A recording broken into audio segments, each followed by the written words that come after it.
yang tugasnya adalah menghandle isu-isu yang terkait dengan entrepreneurship.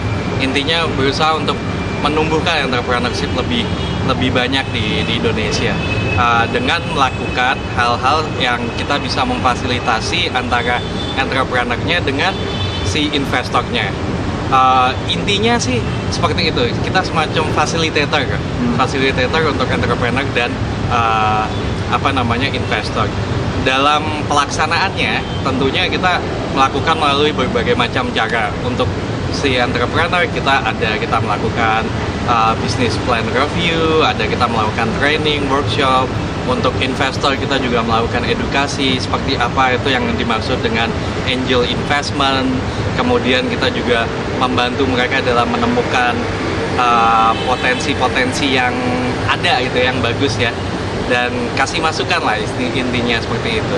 Oke. Program Mekar sendiri yang saat ini sedang dijalankan tuh apa, Mas? Saat ini kita sedang menjalankan Indopreneur USA. Apa tuh? Indopreneur USA itu adalah kompetisi bisnis plan untuk orang Indonesia yang saat ini sedang tinggal di Amerika. Jadi di Amerika ini ada sekitar 300.000 lebih orang Indonesia ya. Mereka di sana ada yang sedang kuliah, ada yang sekolah, ada yang kerja, atau memang mereka tinggal atau bisnis di sana gitu. Kami yakin bahwa banyak dari mereka itu sebetulnya mempunyai ide bisnis, pengen melakukan bisnis, atau memang sudah melakukan bisnis di Amerika yang ada hubungannya dengan Indonesia, gitu kan. Jadi kita pengen memfasilitasi itu. Jadi kita kasih kesempatan buat mereka untuk mengirimkan bisnis plan-nya. Kemudian kita akan nilai di mana nanti 10 bisnis plan terbaik, 10 finalis. Kita akan bawa mereka dari US ke Indonesia, ke Jakarta di bulan Januari untuk bertemu dengan grup investor ya.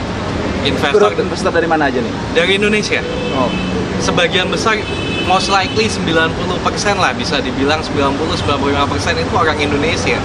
Yang mereka ini mungkin sudah punya bisnis, atau mereka emang investor, atau mereka emang pengen untuk invest lah di ini. Karena dari 10 ini kemungkinan kan mereka ini sudah mempunyai suatu konsep-konsep yang sangat bagus ya. Dan tidak hanya sekedar konsep, mereka sudah tahu pasar di Amerika, mereka tahu resources apa yang ada di Indonesia, dan mereka bisa melakukan trade ya, hubungan melakukan business transaction antara dua negara tersebut.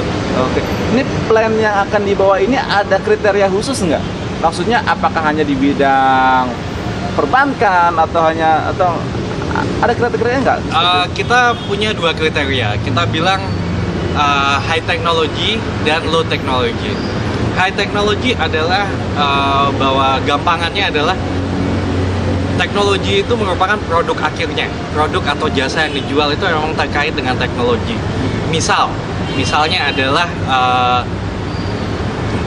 orang membuat software misalnya, dia bikin software, atau dia bikin chip, atau dia bikin cellphone, atau dia bikin robot, itu high technology misalnya.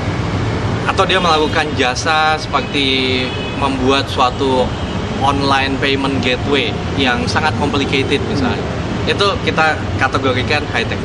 Low technology intinya adalah itu bisa bisnis apa aja, even dia tidak ada banyak komponen teknologinya, it's fine, kita masukin itu di low technology. Misalnya adalah bisnis trading misalnya, trading ekspor impor misalnya. Ada orang Indonesia di Amerika yang tahu bahwa kalau kerajinan tertentu itu laku dijual di Amerika, sehingga mereka berpikir sebaiknya kerajinan itu seharusnya ada dong bisnisnya di Indonesia. Nah ini kan nggak pakai teknologi sebenarnya ya. Itu masuk di low technology kita bisa bilang. Atau misalnya bisnis yang menggunakan website, tapi website ini kan sebenarnya hanya tools. Iya. Ya kan, hanya tools. Dia website kan sekarang banyak template ya, bisa beli, bisa bikin itu tanpa butuh teknologi banyak. Itu juga kita masukin sebagai low teknologi. Oke. Sehingga sebenarnya menjawab pertanyaan Mas, kita sebenarnya nggak beda-bedain untuk Indopreneur. Kita cover untuk semuanya sebetulnya. Oh gitu. Gitu. Terus kapan batas waktu side plan ini diterima oleh Mekar? Oke, untuk submissionnya, jadi itu di jadwal yang baru ini kalau nggak salah November atau awal Desember. Nanti mungkin bisa dilihat di Kabari News.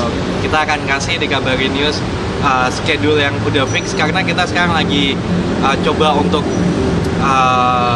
banyak pihak yang ingin terlibat sekarang.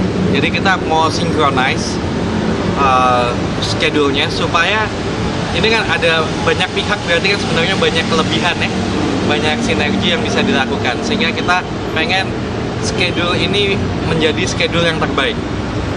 Schedule yang fix nanti bisa dilihat di Kabari News. Di website juga ya? Di websitenya kami juga bisa dilihat di indopreneur-usa.mekar.biz.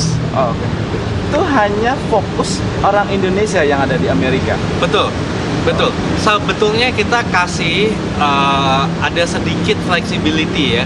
Dalam pengertian misalnya yang ada grup.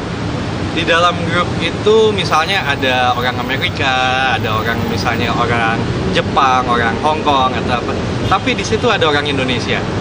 Misalnya berempat gitu ya. Selama yang submit adalah orang Indonesia ini, dan memang orang Indonesia ini berhak untuk submit ya, mewakili grup, it's acceptable. Oh, Gitu. oke. Harapan akhirnya sih Mas sebenarnya nih dari program Mekar ini apa sih khususnya bagi Indonesia sendiri dan bagi orang individunya sendiri? Mekar ya? Iya. Mekar. Kalau kita jelas, kita pengen semakin banyak entrepreneur di Indonesia. Kenapa? Karena dengan makin banyak entrepreneur di Indonesia, maka itu akan meningkatkan perekonomian. Dalam pengertian akan ada bisnis baru ya. Ada bisnis baru. Kalau ada bisnis baru berarti akan ada lapangan pekerjaan yang direct jobs. Kemudian dari bisnis ini juga dia akan menghasilkan indirect jobs, ya kan? Sehingga semakin banyak orang yang mau untuk menjadi entrepreneur di Indonesia, dan juga semakin banyak orang yang mau untuk menjadi investor ya, yang istilahnya mendukung para entrepreneur ini, perekonomian Indonesia itu bisa maju lebih pesat lagi dan lebih solid. Karena kita ngomongnya di level bukan konglomerasi ya, tapi kita ngomongnya memang udah grassroots lah, kita bisa bilang. Oke. Satu pertanyaan yang penting sebenarnya adalah saat ini kondisi di Amerika kan tidak stabil perekonomian. Betul. Gitu. Apakah salah satu sasarannya seperti ini bahwa balik ke Indonesia untuk membuka bisnis gitu? Karena di Amerika ekonomi sedang kacau. Ya why not? Kalau ya istilahnya justru itu malah menurut kita itu bisa jadi sedang ada problem di sana ya. Mungkin problem ini bisa diatasi dengan membuka bisnis di Indonesia misalnya ya kan. Misalnya karena di Indonesia resource juga ada, biayanya lebih murah ya kan, sehingga sebetulnya ya itu bisa mendukung gitu loh di sini. Mas, ada bocoran nggak sih untuk para calon investor di Amerika bahwa di Indonesia ini bisnis yang sedang berkembang itu apa sih? Oh. Gitu loh. Bahwa jadi dia sudah tahu apa yang akan dilirik nih gitu loh. Oke. Salah satu yang sedang hot nih ya, hot di Indonesia itu adalah digital. Digital dalam pengertian bisnis-bisnis yang terkait dengan internet, baik itu melalui web atau itu melalui mobile atau aplikasi pendukungnya. Itu saat ini sedang hot lah di istilahnya Indonesia. Begitu banyak investor asing yang sedang melihat di situ, dan juga investor lokal nggak kalah. Investor lokal ini sekarang banyak yang sudah menyiapkan dana jutaan dolar untuk mendukung bisnis-bisnis digital yang dilahirkan oleh anak muda Indonesia sebetulnya.